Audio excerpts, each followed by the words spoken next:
Igikombe nyuma yo gutsindwa n'ikipe ya Indahangarwa ibitego 4-2 umufana wa Rayon reka mushimire murakoze cyane ngo ugendera ubutumwa abakunzi ba Rayon Sport dusoza ubutumwa nabagenera ni bumwe nukuvuga ngo oya none ubundi mwamumpaye ijambo ndasezerana na kinyamakuru rero ufite iminota ingahe hano nari ngaho banze tubwire ukuntu wakiriye gutsindwa n'ikipe mbere na mbere felicitation ku ikipe ya APR yansinze kandi insinze ndusha concentration zari ziri hasi kuri Rayon Sport uvuga ngo ikosa rya adversaire no kuvuga ngo ikosa rya ikipe adversaire aribyaza umusaruro akarikoresha iki ibibara Rayon Sport uyu munsi yatangiye ifite igihunga yatangiye ikina umupira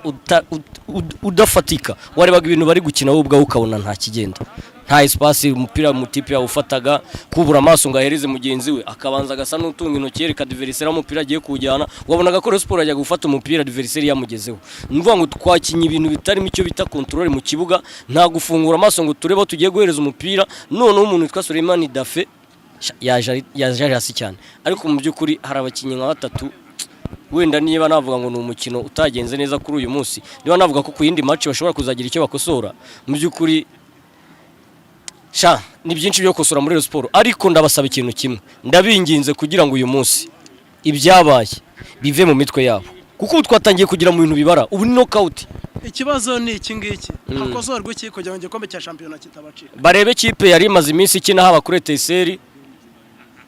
kuri TSR ndetse na match twakinye hano ya Mukura wabonye ko ikipe yakinaga umupira usomeka akinaga ibintu bisomeka buri muntu wese yabaga mu kibuga akabona hari ikintu kirimo ariko mu byukuri cyo nabwira ubuyobozi bwa Rayon Sport na staff technique ya Rayon Sport defense y'abanyamahanga gusa mu byukuri turacyagarikwa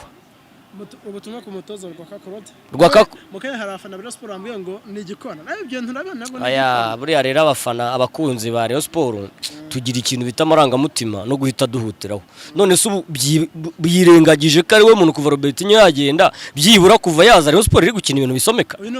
erega derby narabwingira atsindwa ntikinwa iyo umuntu agutanze kwinjira mu mukino kuri derby aragukosora nuko bigenda ariko ngiye sindi hano ngo ntera amabuye Rwaka Claude aragabane ku inshuro gatatu mwana muhuye n'ikipe ya APRFC ku mukino nyuma inshuro bye mutwara igikombe